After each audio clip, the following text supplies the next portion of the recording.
Hello and welcome to my channel, The Social Science Class. If you are new to my channel, please subscribe the channel by clicking the subscribe button and please switch the notifications to all so that you get to know when I post the new videos. Hello students and welcome to the Geography Class 7 Chapter 1 Part 3. The topic discussed in this video will be ecosystem. तो ecosystem की सबसे पहले exact definition देख लेते हैं. It is a system formed by the interaction of all living organisms with each other and with the physical and chemical factors of the environment in which they live, all linked by transfer of energy and material.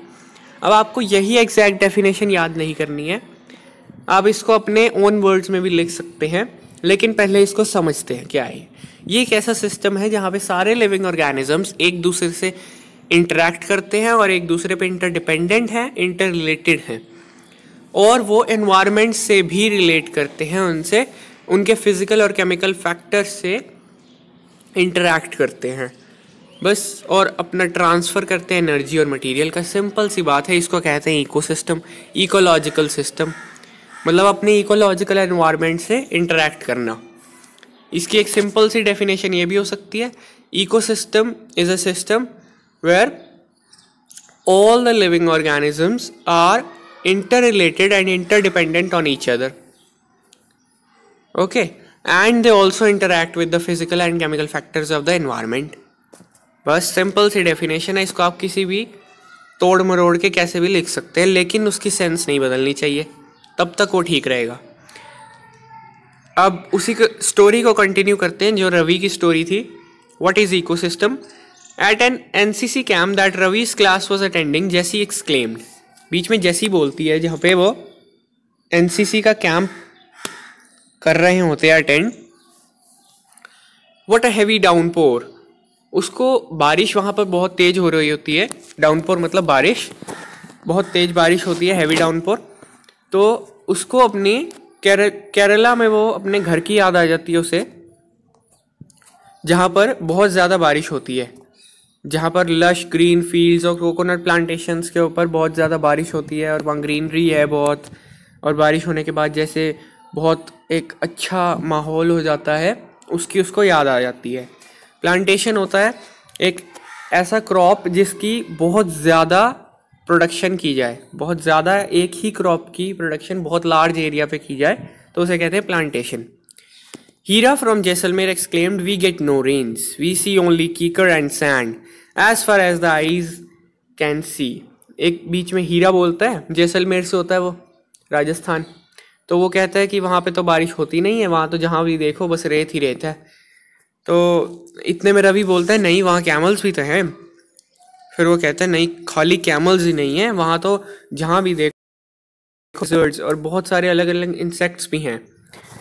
तो Ravi wondered why do the animals, the vegetation and the way people live vary from place to place.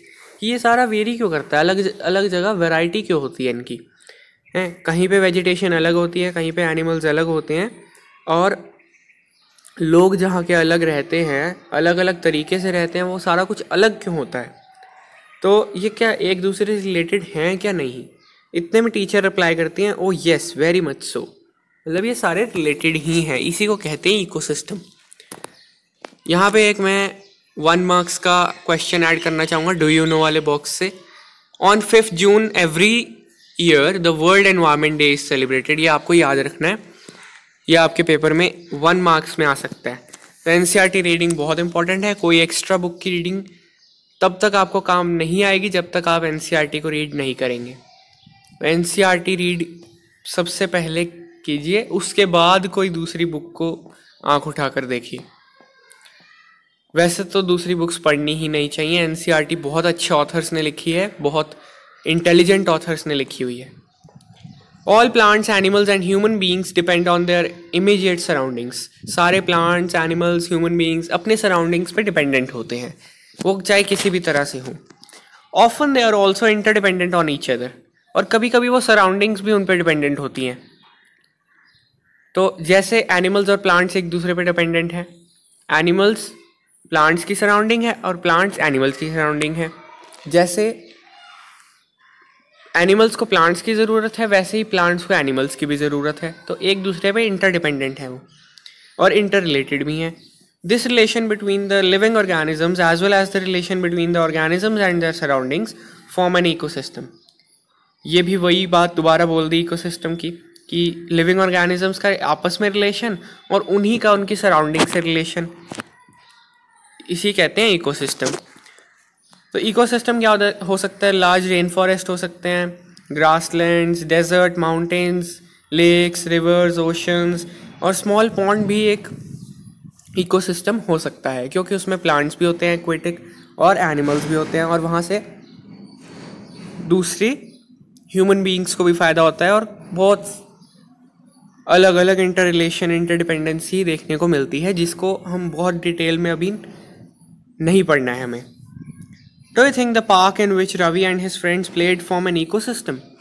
तो क्या आप समझते हैं कि जो park है जिसमें रवि खेलता था वो एक इकोसिस्टम है? अब इसका आंसर आपको मुझे कमेंट्स में देना है, फिर अगली वीडियो में मैं बताऊंगा इसका सही आंसर क्या है। तो I will wait for your answer in the comments. Till then, good bye, thank you, and don't forget to subscribe the channel.